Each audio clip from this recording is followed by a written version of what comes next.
Welcome back to Woodside Farm.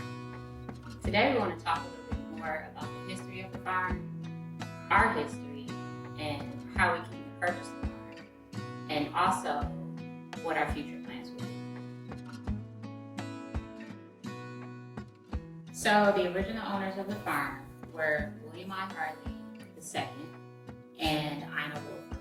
They built this place a little bit after they had their two sons, and they used it to farm pigs and grow corn, and they did some horse studying and a few other things on the property, but that was when they had originally owned more than 500 acres around. So, we're on 12 of the original acres, but there's over 400 more acres that surround us, 50 of which is still owned by a family member, and more of which is owned by a couple that actually previously owned this property. So the Harleys were really social people. If you read up on William Harley II, in his write-up at his death, they spoke a lot about how social he was, how much he loved his community, and they hosted a lot of gatherings and parties right here in this house. The story is that they would play the music downstairs and the dancing would happen upstairs, which, as you can see from the tour, is a pretty large space. All the rooms are very spacious, and the hallway alone, just like this one, is very spacious. William's eldest brother was actually a Hancock County judge, and so they did have some political ties, and I've been told that a lot of that meant that they actually hosted some pretty important people here in this house. As you can see from the tour, they have a talking machine here, which may have been here with the original family and used to supply the music for these, festive events that they would host here. So the property was in the family from 1905 all the way up through the 90s. So even if we had to take a guess, we would say at least maybe 90 years staying in the family until it was sold to the couple that actually lives down the road that previously owned it. So one thing that we learned about Sparta is, at least in Hancock County, Hancock County was at one time the wealthiest county within the state of Georgia because of the cotton that was produced there. That's obviously not the case now. But one thing that we really like about the location of Sparta for this house specifically is its location and proximity to Atlanta. We're only an hour and a half away from the metro area, which is very ideal, and literally less than 10 minutes down the street is Lake Oakland.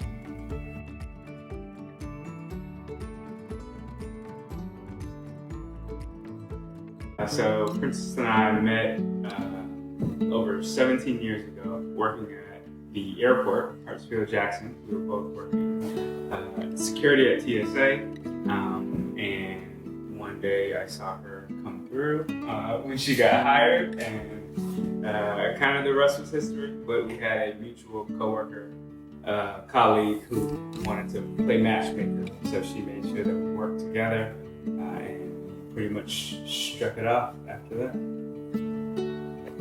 that. So after we met, we got engaged after about a year and a half, and we finally narrowed down the venue, and that venue was a farmhouse in the country of Dallas, Georgia. And when I first went out there, I saw how peaceful it was and how private it was, and that really enticed me. So once we had our wedding there, I was sold that that was something I absolutely wanted to do with that, which was to own a wedding venue, to own a farm, and to just create this really beautiful place for people to be able to start their lives at. And so buying Woodside, I would say, is 13 years in the making, and we're really, really excited to finally be starting this. So we actually have never been afraid to jump out into real estate. We purchased our first home at 23, and she was probably 22 at the time, fresh out of college with a baby on the way. So we were not afraid to make sure that we were jumping out there early to become homeowners. So after we purchased that first home, which was foreclosure, we decided to start doing a few things to spruce up the house. It was a newer build, so there wasn't a ton to do, but there were a few things that I wanted to put a little bit of extra touch on it, and I decided, instead of hiring someone, that I really wanted to learn how to do things for myself. That was something I was never afraid to do. My dad had taught me a lot growing up, being that he was a mechanic and very handy. And so I wasn't afraid to just jump in and get started on projects. And once I started doing that, that was it. Like, there was no stopping me on the projects that I took on. Sometimes, contrary to my husband's beliefs that we should be taking on some of the projects, I think he was a little more afraid in the beginning that we weren't hiring a professional. But once we really got into it, it just kept going, and it just got better and better and better. Our first major renovation project was actually a home that we purchased as an investment property to flip. So it was a complete gut with an addition, and together with some help from family, we probably ended up doing probably like 60%, 70% of the work ourselves, and a lot of that was Princess. So we were in there knocking down walls, completely gutting a home, and in under a year, we transformed that home. We were able to put it back on the market and make a good profit.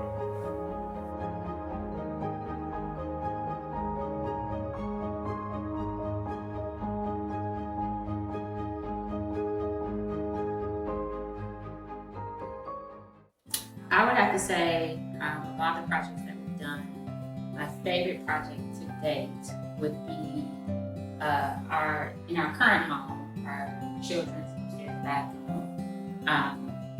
It was a lot of work because I didn't bring in anyone other than the countertop contractor, and that was it. Everything from there was all me: the plumbing, the electrical, the tile, building the vanity, installing everything, and it turned out exactly the way that I envisioned it. And I would have to say, publicly, it's definitely one of my most loved and well-received projects that I've done as well. So not just personally a great project, but I would say career-wise, design-wise, it was a really great project, and it's just been loved by so many. And it really just came from a place of wanting to create something that was really unique.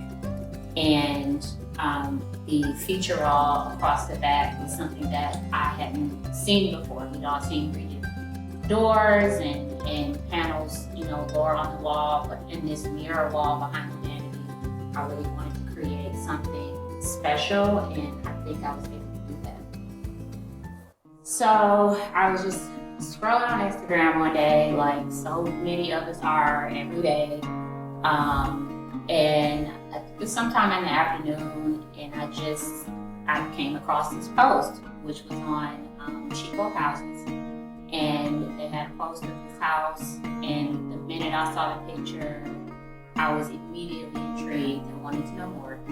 And so I clicked on it, went through the photos, saw the antiques, the bones of the house, the way it was laid out, the property that it was on 12 acres, and was immediately interested in wanting to find out more and seeing how we could go about, maybe getting to look at it. And at the time, we weren't even looking. We looking for a house. It was just really just kind of a random scroll. So I texted him, asked him, like, hey, what do you think about this property? And I think he was just as intrigued as I was. And then, you know, immediately I started out looking for a realtor to get us in here.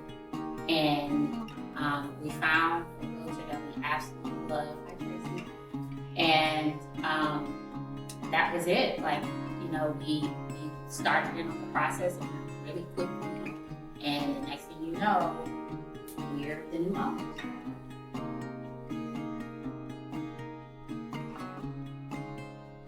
So we have a lot of plans for the home. I think we already covered some of the structural changes that we want to cover, but we have a lot of plans for the property in general. So for this home, we want to break it out into a few phases. At least that's the plan. Where we're going to make the house itself, first off, more of a luxury vacation rental where people can get away, have a little bit of a staycation. They're especially close to Atlanta. It's only an hour and a half away. But really be able to just immerse themselves in nature and kind of in the country. And then ultimately build on the property as well. Princess has always had a vision for and a like for luxury tiny homes. And on 12 acres, we actually have a lot of space to be able to do that. And that's going to roll into ultimately what our final phase is going to be, which is to make this a wedding and an event space.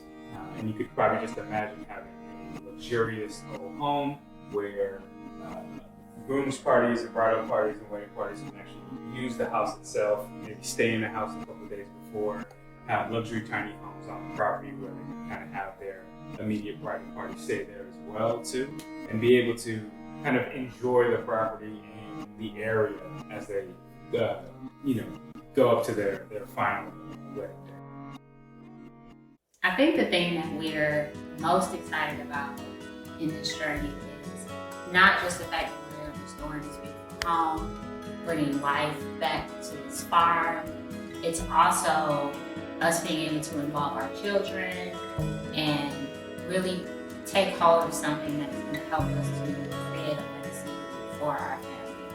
I think that's one of the things that we are most excited about. It's been a dream of ours. It's something that we're all going to be building together.